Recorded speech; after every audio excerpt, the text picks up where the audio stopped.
Today, from the heavy metal perspective, we're going to be looking at the ESP Eclipse Deluxe Hardcase.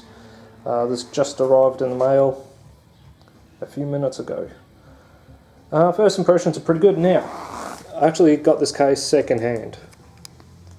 In case if there's any scratches or dings, it's probably what you're seeing. But, from what the owner told me, or the previous owner, basically he bought the case and that was it, and never really did anything with it.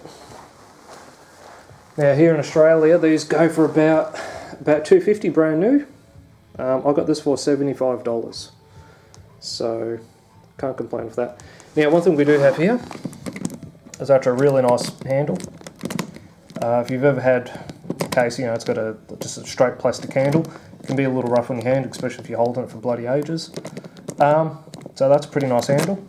Now, I do have one of my guitars in here, but when I pick it up, it doesn't just tip or want to tip one way or the other. It stays pretty straight, which is good. If you look at some of my old videos where I had a lot of Dean guitars, cases were very, very unbalanced. So basically, you'd pick the case up and it would want to tip that way, you know, so kind of go that way. On one of the guitars, this part here actually came out of the case. So I had to get a couple of screws and nut and bolt and put the handle back in. But this is actually nice and balanced. Like what, there's a little ding there. I think that's about it. So, have a look on the inside. There's my baby, my green AC1000. So we've got some white, I don't know what you call it, white stuff in here. It's pretty nice. But fit-wise, it's pretty solid. Now, if you haven't bought a guitar case before, this is one thing to really, really look out for. See, and I've got the little crystal thingies. Okay, see here, I've got plenty of room between my hand and the case. That's a good thing, okay?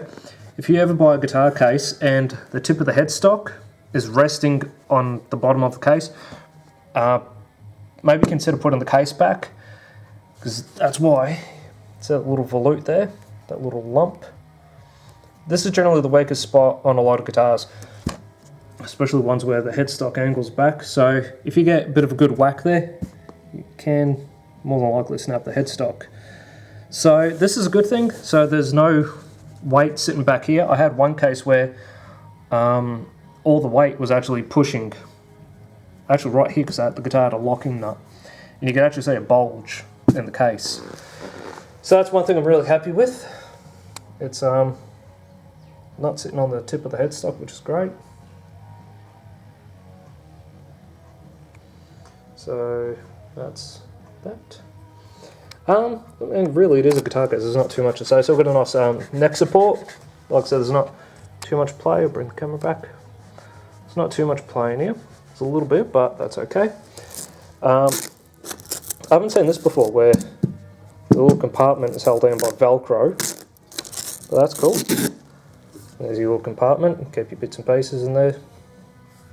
I suppose that's kind of cool actually, to have that Velcro shut. You don't want things flying open while the case is locked. Oh, sorry. But that's it. Even, sorry, trying not to sneeze, take the guitar out. You take the guitar out, it does want to tip. So it just goes that way now. But it's really not too bad. Weight-wise, it's got a couple of kilo to it. It's not too bad. It's really not too bad. But once you get, see how it's kind of out of balance, but once you get the guitar in there, it does straighten up. So first impression's quite good. Like I said, I think I got a pretty good deal on this, $75 second hand. So that's it. And you got the keys, and the little locking latch that no one probably ever uses. But that's it. ESP Eclipse, I think it's the Deluxe Hardcase. Generally go for about $250 brand new Australian, and I got it for $75. Anyway, that's it from the heavy metal perspective. Catch ya.